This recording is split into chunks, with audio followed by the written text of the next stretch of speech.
series. I almost DNF'd it and I loved it. So everybody loves this series. What is up, you guys? Welcome back to another video, or a re-recording of a video. Today I'm doing my May wrap-up again because I accidentally put March wrap-up in the title of the video, like the little typing one that I did, if y'all saw it. And I also said March in the video, and it bothered me so much that I took it down and decided to re-record it since it's still the beginning of June. So thank you guys so much for tuning in. I hope y'all that already watched the last one will watch this again just to help me out. But if not, it's totally okay. So the first book I read this month was The House of My Mother by Sheri Franke. This book I rated a 5 stars. It was so good. If you're not familiar with Sheri Franke or her family, basically she was a part of a YouTube channel that her family created called The 8 Passengers, and they were kind of just like a lifestyle family vlogger type channel.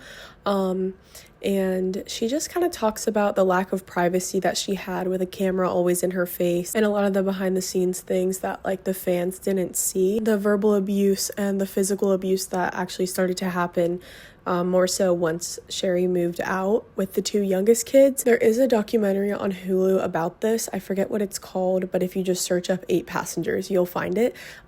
It's really good and really interesting, especially if you're one of those people who grew up watching them. It's just very heartbreaking and eye-opening to see that what we see on social media and what happens on a camera isn't always reality.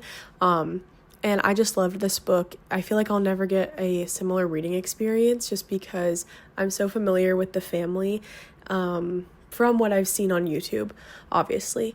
And they started back in 2015, so I've been watching them since then. So that's gotta be like 10 years ago now. Yeah, because it's 2025. That's been 10 years now. It was just really heartbreaking to read, but also really, really, really good book, and gives you some perspective about social media and reality and blah blah blah. So the second book I read this month was Flawless by Elsie Silver. It follows Rhett and Summer, and basically Rhett is a bull rider and he does something stupid and gets in trouble, so his agent sends his daughter Summer to go babysit him, and it's kind of like enemies to lovers because he kind of hates her for being his babysitter because he thinks he doesn't need a babysitter, and then they obviously fall in love. But this book just didn't hook me very much. I mean, the romance was good. I was interested in that, like to see like what would happen. Obviously I didn't put the book down and not finish it or anything, but the ending, like, it was cute, but it didn't make me want to go read the next book. And if you're going to have a series of books, you want to leave an ending that makes the reader want to go read the next book. And that just wasn't it for me. So I gave this book a 3 stars. I probably won't go and buy the next one, but who knows? Maybe in the future I'll change my mind. I'm not really sure at the moment, but I will say that I feel different from the rest, and I feel weird putting this on the internet because everybody loves this series, and it was mid. I don't know. The third book I read this month was Just for the Summer by Abby Jimenez. I loved this book, okay?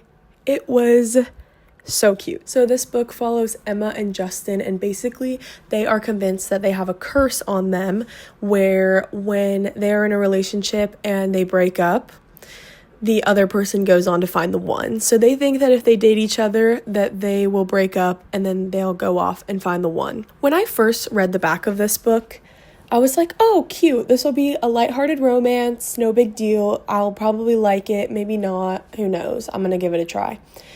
That wasn't really the case because this book touches on some more deeper topics like family issues and just a lot of other drama that I didn't expect in this book, and I loved it. I want to give it a 4.5, but like most of the reading apps don't let you do that, so I gave it a 4 stars, even though it deserves more of like a 4.5. The writing was really good. It hooked me the whole time. I think I finished this book in 1 day, maybe 2, maybe 1.5. I don't know, but it was really, really good. I totally recommend. So the last book I read this month was Magnolia Parks by Jessa Hastings.